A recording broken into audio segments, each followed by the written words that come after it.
tumela mahulu azvina kumira zvakanaka. Kune nyaya iri kunetsa right now iri kunzi advocate Nelson Chamisa varikola Harare mayor nemamwe makansela vanosvika ivo 6. But muri Zimbabwe nyaya iyi ndakaitarisa inini handina kakuitemba mabudiro yaita kuti ine kauchokwadi kainako mukati here kana kuti, nekuti takada kutarisa nyaya iyi kwayabva nako nepayava iko zvino inofanira kunge ine painenge yasvika right now, because takatarisa nyaya iyi vanhu vacho veCitizen Coalition for Change hapana kana mumwe chete zvake ambotaura nezvazvo. Citizen Coalition for Change ine iringa Facebook page ravo, even kana kuma Twitter hapana kana Twitter hendo yemunhu weCitizen Coalition for Change yambotaura nezvenyaya iyi. Zvinova izvo zvinhu zvaita kuti inini sanyaya metizhen ndimbouya ndimboda kuiweka nyaya iyi ndiifambire ndione kuti ichokwadi here chiri kuitika apa, ichokwadi here chiri kutaurwa ichi kana kuti manyepo. So muri Zimbabwe panapa ndatanga ndaongorora kwandaona source imwe ichibudisa nyaya iyi, vakomana veZANU-PF ava vanosviti mawindi for ED vanodominata zvakanyanya on Facebook. If you go on Facebook, there is a Facebook page called Zimbabwe Politics. Imomo ndomo unosangana nano zviti mawindi for ED vachibudisa nyaya dzese dzinenge dzichiitika dzepolitics dzemuZimbabwe. So panapa vari kunyora vakati Chamisa fires Harare mayor Mafume and 6 other councillors for scheming with Chabangu. Citizen Coalition for Change CCC president Nelson Chamisa has fired his Harare mayor Jacob Mafume and 6 other councillors for aligning themselves with self-proclaimed party secretary general Sengezo Shabangu and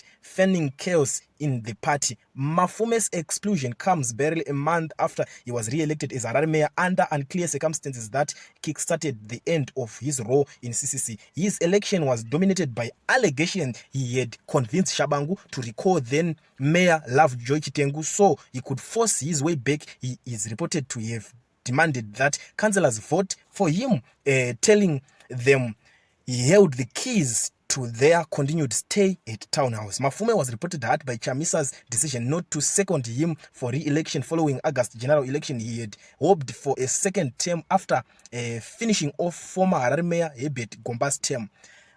Other 6 councillors who have been reported fired are Blawayo's deputy mayor Edwin Ndlovu, Mutare mayor Sophia Gwasira, a deputy Cloud Ngomasha, and 2 unnamed councillors in Marondera and Harare.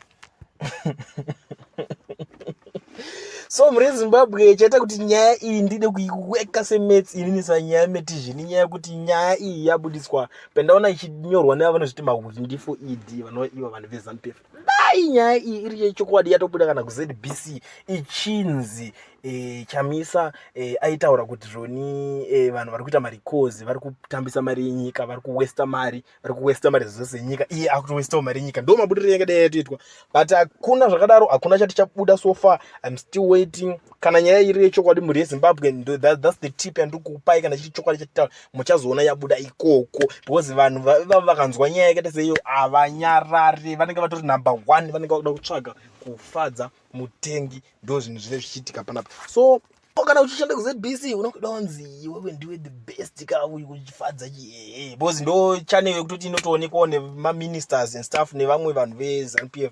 Ndo channel vanotongoonawo yeZBC. Ndo saka muchingoona ichingobudisa zvimaprogram zvayo zvinenge ichibudisa izvozvo kuratidza kuti inenge ichionekwa nevakuru ivavo. Saka ipapo chete nyaya iyo ikangoitika chete, number 1 vanenge vada kuti information isvike kuvakuru, yakabikwa yakaiswa maspice, yakakora muto.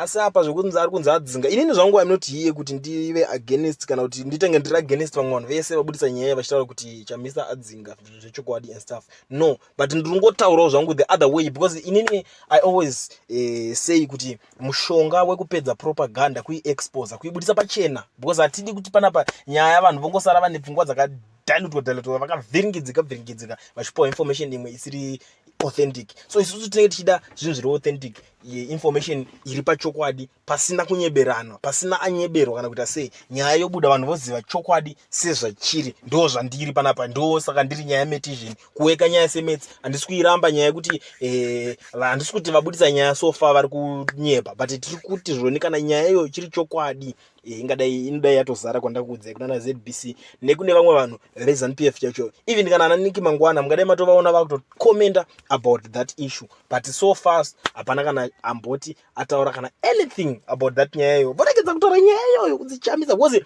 inenge zvemugore rineri ndo inenge tori first time yake kurikola kuti Chamisa arikola ariko imi because iwo tarisa izo nyaya iri kuti zvende kuti muri kungopedza mari muchiita maricalls nemachinjiro zvozonzi Chamisa mbunyi arikola panda kuwekwa mushe. So muri Zimbabwe inini I'm the Nyaya Metician, ndiri paNyaya Version channel yenyu. Kana uchingosvika pana per first time yako ndakachikukumbirisa kuti kusubscribe atibhadharise mahara, comment, like, share, toramba tichidzoka nemamwe ma updates nezvimwe zvese zvinenge zvichiitika.